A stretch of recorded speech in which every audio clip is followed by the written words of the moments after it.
देख रहे हैं सुदर्शन न्यूज। रूस और यूक्रेन के बीच जंग जारी है, जिससे हालात और बिगड़ते जा रहे हैं। चारों तरफ खौफ का मंजर है। रूसी सेना ताबड़तोड़ हमले कर रही है। यूक्रेन के राष्ट्रपति व्लादिमीर ज़ेलेंस्की ने बताया कि उनके देश पर रूसी हमले में अब तक 137 नागरिक और सैन्यकर्मी मारे गए, जबकि 316 घायल हैं। यूक्रेन के राष्ट्रपति ज़ेलेंस्की ने कहा कि रूसी हमले में जिन लोगों ने अपनी जान गंवाई है वो किसी हीरो से कम नहीं।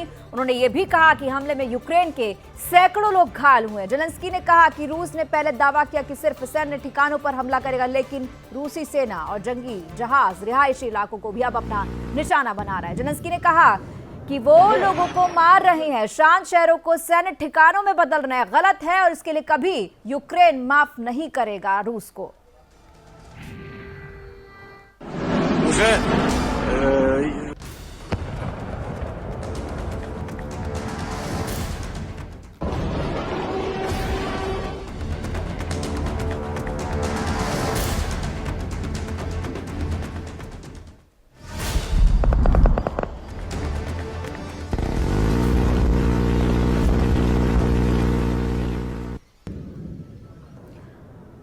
और बता दें कि वहां पर करीब 20,000 भारतीय फंसे हुए थे और उनमें से एक हैं राहुल और काजल, और उनकी सुरक्षित वापसी के लिए लगातार जो है भारत सरकार कोशिश कर रही है। हेल्पलाइन नंबर जारी किए गए हैं और राहुल और काजल के परिजन इस वक्त हमारे साथ जुड़ रहे हैं। आप दोनों का बहुत बहुत स्वागत है। Thank you ma'am. जी, आपसे जानना चाहूंगी अगर बात करते हैं वहां पर राहुल और काजल की, वो लोग वहां पर हैं, किस तरह की सिचुएशन है, क्या आपकी बात उनसे हो पाई है, क्योंकि कम्युनिकेशन वहां पर कहीं ना कहीं बाध्य हो रहा है इस पूरे हमले के बाद। लेकिन सिचुएशन वेरी पैनिक है, बहुत ज्यादा पैनिक है। बार बार आवाजें आ रही हैं, बम धमाके की आवाजें आ रही हैं। कल रात भर जो है वो लोग बेसमेंट में रहे हैं, बिना खाए पिए रहे हैं, बेसमेंट में उनको रखा गया था जो है, और बम धमाके लगातार उनको सुनाई दे रहा है और वो काफी डरे और सहमे हुए हैं। और हम लोग प्लानिंग कर रहे हैं कि रशियन जो है एम्बेसी के सामने प्रोटेस्ट करने का, क्योंकि जो बताया जा रहा है भारत सरकार की तरफ से कि रोड रूट से निकालेंगे, वो संभव नहीं है मैम, क्योंकि ये खार्किव में लोग पढ़ते हैं। खार्किव से पोलैंड कम से कम 8 घंटे की दूरी है, रोड के बाई रोड ले जाएंगे तो 8 घंटे तो संभव नहीं है। ये लोग खाली सिर्फ ये प्लान बता रहे हैं, प्लान का एग्जीक्यूट कैसे करेंगे ये नहीं बता रहे हैं। तो हम लोग बहुत पैनिक है। As a guardian of 2 childrens we are very panic ma'am, और हम स्थिति को बयान नहीं कर सकते। जी, आपसे ये भी जानना चाहूंगी कि आपकी बात हुई है, क्या उनका कहना है, किस तरीके से ये सारी लड़ाई शुरू हुई, उनको कैसे पता लगा ये सिचुएशन इतनी खराब हो चुकी है, और किस तरीके से अब उनको अपनी सेफ्टी के लिए कहा जा रहा है, वहां पर क्या अपनी सिक्योरिटी के लिए वो लोग कर रहे हैं? वो लोग सिक्योरिटी के लिए यही कर रहे हैं मैम कि जो पहले हॉस्टल में रहते थे, ऊपर वाले फ्लोर पे रहते थे, उनको बेसमेंट में सभी बच्चे को बेसमेंट में जो है लाया गया था रात में, और रात में बेसमेंट में बैठने के लिए कहा गया, और रात भर वो लोग बैठे। और खाना भी शायद उपलब्ध नहीं हो पाया, क्योंकि अभी बात मेरी हो रही है, कम्युनिकेशन तो बैरियर नहीं हुआ है। और मैं दुआ यही करूंगा कि कम्युनिकेशन बैरियर नहीं हो, नहीं तो हम लोग जो है बहुत ज्यादा पैनिक हो जाएंगे। जी, वहां पर अगर बात करते हैं, आपने बताया हॉस्टल में रहते थे, हॉस्टल में और भी वहां पर बच्चे होंगे, कहाँ से थे, उनकी क्या सिचुएशन है, वो सब सेफ हैं या नहीं, ये एक बड़ा कंसर्न है। क्या बता पाएंगे इसके बारे में आप? हाँ, खार्किव में जो बच्चे हैं, जो खार्किव नेशनल मेडिकल यूनिवर्सिटी में पढ़ते हैं, वो सब बच्चे एक ही हॉस्टल में रहते हैं। वो सभी मेरी जो जानकारी आ रही है, जो मेरे बच्चों से जानकारी निकल के भाई बहन से आ रही है, वो सभी बच्चे अभी सुरक्षित हैं। जी, कितने बड़े आपके बच्चे, कितने टाइम से वहां पर रह रहे हैं? एक तो मेरा भाई 1 साल पहले गया था, और बहन अभी इसी साल गई थी, करीबन 3 मंथ्स हो रहा होगा गए हुए। जी जी जी, तो जब पता चला कि सिचुएशन बिगड़ रही है तो आने की कोशिश की थी वहां से? जी मैम, पहले तो फ्लाइट इतनी महंगी थी कि हम लोग कर नहीं पा रहे थे। जब सिचुएशन को मैंने भांप लिया कि सिचुएशन खराब होने वाली है, तो 26 को मैंने 2 टिकट जो है, चार्टर्ड प्लेन आ रही थी क्यू से न्यू दिल्ली, तो मैंने चार्टर्ड प्लेन में दोनों का टिकट बुक कर दिया था। लेकिन 26 से पहले ही जो है ये हमला हो गया, तो अब तो एयर भी बंद है, जी रोड के थ्रू भी कोई होप नहीं नजर आ रहा है। भारत सरकार भी सोई हुई है। जी। इनको चलिए पता हमारे होना साथ चाहिए, हमारे इनको पता साथ जी हमारे साथ वहां पर मौजूद है राकेश कुमार भारती जी हैं, यूक्रेन से जुड़ रहे हैं। भारती जी, आपसे जानना चाहूंगी फिलहाल की क्या सिचुएशन है वहां पर, आप किन परिस्थितियों का सामना कर रहे हैं इस वक्त? हाँ, देखिए मैं अभी यूक्रेन के दिनेप्रो शहर में हूँ। और देखिए मेरी बच्ची है छोटी, आप यहाँ पे दिख रहा होगा। जी जी जी तो मैं उनको लेकर के अलग रूम में बैठा हुआ हूँ ताकि कुछ हो। और एक मेरा बेटा भी है क्योंकि मेरी पत्नी यूक्रेनियन। जी जी भारती जी आप जी जी भारती जी। मैं रॉकेट फैक्ट्री के पास रहता हूँ, तो यहाँ हमला होने की ज्यादा उम्मीद है। वो इंफ्रास्ट्रक्चर पे हमला करते हैं या सैन्य ठिकाने पर। तो जी मैं तो रहता हूँ रॉकेट फैक्ट्री के पास, जहाँ दुनिया का सबसे बड़ा रॉकेट यही बनता है यूक्रेन में। वो जी रॉकेट फैक्ट्री यही है। तो मैंने अलग अलग कर दिया दो बच्चों का। अगर मेरे घर पे बम गिरे भी तो कम से कम एक बच्चा उधर सुरक्षित है, ठीक जी है। ये और बहुत ही देखिए दिल देखिए अभी दहला देने पूरा वाली सीमा पे सिचुएशन है क्या लेते भारती थे, जी। देखिए, जी भारती, आप कुछ दिखा रहे हैं जी। जी अभी एम्बुलेंस लोगों को ले जा रहा था, उनके खून आ रहे थे पूरे शरीर में, जी ठीक है जी न। जी तो भीषण लड़ाई चल रही है। और देखिए रूस को भी आसान नहीं है, क्योंकि ये भी रशियन लोग ही है यहाँ भी लड़ने वाले। जी तो जी एक जी ही तरह के लोग हैं। तो जी आप जानते हैं रशियन लड़ाई के लिए माहिर होते हैं। तो ये भी लोग, इनके भी सेना में रशियन ही है, क्योंकि राष्ट्रपति भी यहाँ के रशियन है। यहाँ पे रशियन पे कोई अत्याचार नहीं हो रहा है, फिर प्रोपेगेंडा है। अभी खार्किव में जबरदस्त लड़ाई, उसमें बहुत रशियन मारे गए सैनिक, जी ठीक जी है। जी और अभी चरकासी में, उसके बाद कीव के पास भी जबरदस्त लड़ाई हो रही है, जी और आपको पता ही है।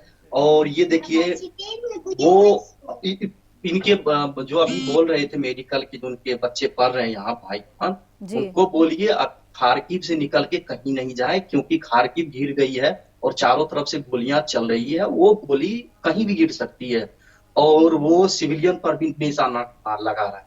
कोई जी कार लगता है बड़ा सा है, उसमें वैन, उनको लगता है उसमें सेना है, तो उस पे बम गिरा जी देगा। जिस और जिस उसने वक्त ये हमले की बात आई थी उस वक्त आपने पहला काम क्या किया था, ये जानना चाहूंगी, क्योंकि बच्चे मैंने हैं, पहला काम बच्चों ये की किया था सेफ्टी कि है, कितने दिन लड़ाई चलेगी, खाने का सामान ये उपलब्ध होगा कि भा- नहीं होगा, मेडिकल सप्लाईज मिल पाएंगी नहीं मिल पाएंगी, ये सब अपने आप में दिमाग में चीजें आती, तो आपने क्या किया था ये? मैंने ये किया था कि हम लोग भारत अगर जाते तो जो 20,000 के भाड़ा है ना जाने का, वो भारत सरकार 1.25 लाख में बेच रही थी अपने एयर इंडिया से। ये भारत सरकार की बहुत बड़ी गलती है। इस कारण सारे बच्चे निकल जाते, लेकिन इस कारण नहीं निकल पाए। वो 1.5 लाख ये भाड़ा। भारत सरकार की नहीं थी, ये प्राइवेट एयरलाइंस ने जो है अपने पैसे बढ़ाए थे। हाँ, पैसे बढ़ाए थे तो उनको रखना चाहिए भाई। एयरपोर्ट से ले जाते, वो ले लेते 20,000 रुपये, हम लोग सब दे देते उन्हें। सरकार बोलती है कुछ है, यहाँ एम्बेसी में क्या कर रही, कुछ नहीं कर रही। भूखे बच्चे खड़े हैं। कल से ही उनको बुला लिया एम्बेसी में, ना रखवाते हैं कहीं। वो कहाँ भटकेंगे, यहाँ तापमान -3-4 होता है रात में। जी, और हमारे साथ और एक और स्टूडेंट है यूक्रेन से, सुरभि हैं। सुरभि जुड़ रही है। सुरभि, आपसे जानना चाहेंगे क्या सिचुएशन है, आप क्या फेस कर पा रही है इस वक्त? मैम अभी हम लोग जस्ट नीचे हमारा बंकर है हॉस्टल में, हम वहां से अभी आए हैं ऊपर की फूड या वॉशरूम या पानी किसी भी चीज की फैसिलिटी बंकर्स में नहीं है। And even it is very suffocating. तो हम लोग वहाँ पे कांस्टेंट बहुत टाइम के लिए रह नहीं सकते। हमारा गला भी खराब हो गया बिकॉज बहुत मिट्टी एंड सीमेंट एंड कंक्रीट वगैरह सब कुछ है वहाँ पे। तो इस कारण से बहुत टाइम तक हम रह नहीं सकते, और पूरा हॉस्टल वही है। तो इसलिए बहुत अजीब सा वो कंजेस्टेड सा माहौल है वहाँ पे। और आज सुबह 4:30 बजे, यहाँ यूक्रेनियन टाइमिंग 4:30 बजे से ही मतलब यहाँ कुछ ब्लास्ट की वीडियोस आ रहे थे। यहाँ एक मॉल है, रिवर मॉल, उसके पास का बताया जा रहा है कि वो वीडियो है, कुछ लोगों ने वहां से रिकॉर्ड करके वो भेजा है। और उसके बाद हमको तुरंत दिया गया था ऑर्डर कि आप नीचे बंकर में आ जाइए। हम लोग रूम में आए थे जी लास्ट सुरभि, नाइट कितनी देर से खाना आप खाने के बंकर के लिए। अंदर हैं, कितने समय से बंकर में है? बंकर में मैम अभी यहाँ पे टाइम हो रहा है 9:52 AM, और हम लोग तकरीबन 4:35 AM से हम लोग नीचे ही हैं। और हम लोग तो रूम में आए भी थे। There are many students from other countries. वो लोग लास्ट 24 आवर्स से वहीं पर हैं। मतलब वो फर्स्ट जैसे ही बंकर खोला गया था वो तब जाके बैठे थे, and they are still there, they are not coming out, they are so scared कि वो लोग बाहर भी नहीं आ रहे हैं। जी, तो किस तरह की आपको प्रॉब्लम आ रही है? बंकर में रहना अपने आप में बहुत चैलेंजिंग होता है, सप्लाईज नहीं होती हैं वहाँ पर, फैसिलिटीज़ नहीं होती हैं, सिर्फ एक कमरा भर होता है, सफोकेटिंग होता है। कैसे आप सब बच्चे कैसे फेस कर पा रहे हो उसको, कैसे मतलब आप फेस कर रहे हैं? मैं समझ सकती हूँ कि बहुत बड़ी एक तरीके से फिजिकल तो है ही है टॉर्चर, लेकिन मेंटल टॉर्चर और डर बहुत ज़्यादा होगा आपको। एक्चुअली मेंटल टॉर्चर ही ज्यादा है, क्योंकि मुझे सफोकेशन नहीं फेस हो रहा है इतना ज्यादा, बट कुछ लोग क्लॉस्ट्रोफोबिक हैं, कुछ लोग इवन एस्थमेटिक हैं, तो उनके लिए वो माहौल अपने आप में बहुत ज्यादा टेंस्ड है। और फिर बार बार एयर सायरेंस की आवाज सुनना, और आज सुबह से हमने 4 से 5 बॉम्ब ब्लास्ट की आवाज सुनी है। For the first time this was my experience कि मैंने बॉम्ब ब्लास्ट की आवाज सुनी है। दे आर सेइंग कि हमारे अराउंड कैंपस के कहीं से वो आवाज थी, क्योंकि इतना क्लियरली हमने सुना है, we even felt the vibrations. तो we rushed into the bunkers, so that's why माहौल फिजिकली, मेंटली और फिजिकली बहुत एग्जॉस्ट हो चुके हैं, क्योंकि लिफ्ट्स का यूज करना मना कर दिया गया है। तो अगर हमको हमारे रूम्स में आना भी है खाना खाने के लिए या खाना बनाने के लिए, तो we have to take the stairs. तो फर्स्ट सेकंड फ्लोर के लिए मे भी इतना टफ नहीं हो, बट हमें पूरा नीचे से चढ़ के आना, एंड देन मैं 6th फ्लोर पे रहती हूँ, तो 6th 7th 8th 9th floor के लिए it is very tough to like survive like this. Up down होने में हम लोग पूरा एग्जॉस्ट हो चुके हैं। खाना सुरभि, पानी हम समझ सकते हैं आपकी कितनी परेशानी है। सीधे भारती जी, मैं आपके पास आऊंगी। क्या सिचुएशन आप देख पा रहे हैं कि एक तरफ आपकी पत्नी एक बच्चे के साथ है, आप अलग हैं, बहुत ही हृदय विदारक जो है, दहला देने वाली, डराने वाली स्थिति है। आप अपने परिवार के लिए कंसर्न है और हम आप सबके लिए कंसर्न है, आप लोगों की सुरक्षा के लिए। हम लोग जो है तहे दिल से दुआ करते हैं कि आप लोग जो है सुरक्षित जो है भारत वापस आए। फिलहाल की क्या सिचुएशन है? आपको किसी तरह की परेशानी आ रही है खाने पीने को लेकर, ग्रोसरी को लेकर, मेडिकल सप्लाई को लेकर के, और किसी तरह की कोई दिक्कत पेश आ रही है वहां पर? देखिए, ये लड़ाई लंबी चलने वाली है, क्योंकि यूक्रेन भी अभी तक सरेंडर नहीं हुआ। उसको लग रहा था कि वो कल 1-2 घंटे में सरेंडर करवा देंगे, और ये भीषण लड़ाई हो रही है। रूस के 800 सैनिक मारे, वो सही जानकारी हम लोगों को मिलती रहती है, जो सही कहाँ मरे हैं वो हम लोग को सारी जानकारी मिलती है। तो उनके बहुत नुकसान हुआ, उनके भी 8-9 से ज्यादा जो फाइटर जेट मार गिराए गए, ठीक है जी। और हर मोर्चे पर खाने उने की सामान उमान, जिस शहर में लड़ाई हो रही है वहाँ बहुत दिक्कत हो रही है जी। और दिनेप्रो शहर में चूंकि रूस घिर गए उधर, इस ओब्लास्ट से थोड़ा दूर में लड़ाई चल रही है। अगर वो जीत जाते हैं फिर मेरे शहर पे हमला होगा। और सुबह में बम गिरा था कल 2-3 जगह, मेरे शहर में भी गिरा जी। तो दिक्कत बहुत हो रही है, और भारत सरकार को एक स्टैंड लेना चाहिए, क्योंकि हमारे हित है। यूक्रेन अगर गिर जाता है तो आगे लोकतंत्र वाले जितने देश है उस पर खतरा होगा, क्योंकि रूस में कोई लोकतंत्र नहीं है। और जिस तरह से ये हमला किया है, ये बिल्कुल कोरोना के बाद ये नाजायज हमला है, और शांति प्रिय यूक्रेन पर हमला किया है, जिनके 30 से 40% रिश्तेदार रशियन है। बताइए जी। राकेश जी, आप कितने समय से वहां पर यूक्रेन में रह रहे हैं? कितने टाइम से रह रहे हैं? किस तरह की सिचुएशन? जी, पढ़ाई के लिए आया था, यूक्रेन पढ़ने के लिए आया था। मैंने यहीं पर मुझे एक लड़की से प्यार हुआ, रशियन लड़की से।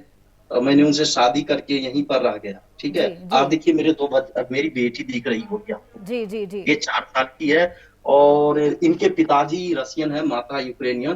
तो यहाँ रशियन लोग बिल्कुल रूस से मिलना नहीं चाहते। उनको पता है कि वो जाएंगे तो वही गरीबी होगी और वही माफिया राज चलेगा रूस में। वो थोपना चाहते हैं यूक्रेन पर। और मैं बता रहा हूँ कि यहाँ के लोग बहुत शांति प्रिय है, ठीक है। और वो अपने देश के लिए एक लोग मरने के लिए निकल रहे हैं, सब एक बच्चा सब हथियार लेकर के। तो ये हालत है। रूस ने बहुत गलत किया ये करके, और बातचीत का रास्ता बहुत था, बहुत सारे ऑफर मान भी गए थे यूक्रेन, फिर भी उनका जो था जबरदस्ती तोड़ना चाह रहे थे उनको यूक्रेन को। आपकी किस तरह की परेशानियां हैं इस वक्त? आप कहाँ हैं, क्या महसूस करते हैं, ये इस पर आऊंगी। मेरी परेशानी है कि मेरा रोजगार बहुत प्रभावित हो चुका है अब। तो मेरे लिए आप क्या करते क्या है वहाँ पर? भारती जी, करते क्या है? देखिए, तो मैं हिंदी का प्रवासी लेखक, अगर विश्वविद्यालय में मेरी किताब बच्चे पढ़ते हैं भारत में, जो हिंदी साहित्य में पढ़ते हैं, प्लस मैं यहाँ पे एक अनुवादक, ठीक है। यही मेरा 2 काम है। एक लेखक हूँ और जो किताब लिखता हूँ उससे थोड़े बहुत पैसे मिलते हैं, और मैं अनुवादक हूँ, जो मेरा रोजगार का मुख्य धंधा है। और मैं रशियन, यूक्रेनियन, हिंदी, जापानीज इनका अनुवाद करता हूँ। तो देखिए, बहुत बुरा है। आप लोग मीडिया में कहिए सरकार को कि रूस पर दबाव डाले कम से कम। देखिए कैसे की गाड़ी जा रही है अभी वहां पे। जी जी जी जी जी, हम देख पा रहे हैं जी। हाँ, तो वो आप सड़क पे देखिए कोई लोग नहीं है। हम लोग को कहा गया कि घर से न निकले, और मैं बच्चे को, मेरी बेटी रो रही कि चलो बाहर घूमने, वो डेली, लेकिन हम लोग निकल नहीं रहे। कहीं भी हमला हो जाए, क्योंकि दिनेप्रो मेन है, सारा बेस उस यहीं पर है, और यहाँ पे कम हमला हुआ है। यहाँ 3 ही बार हमला।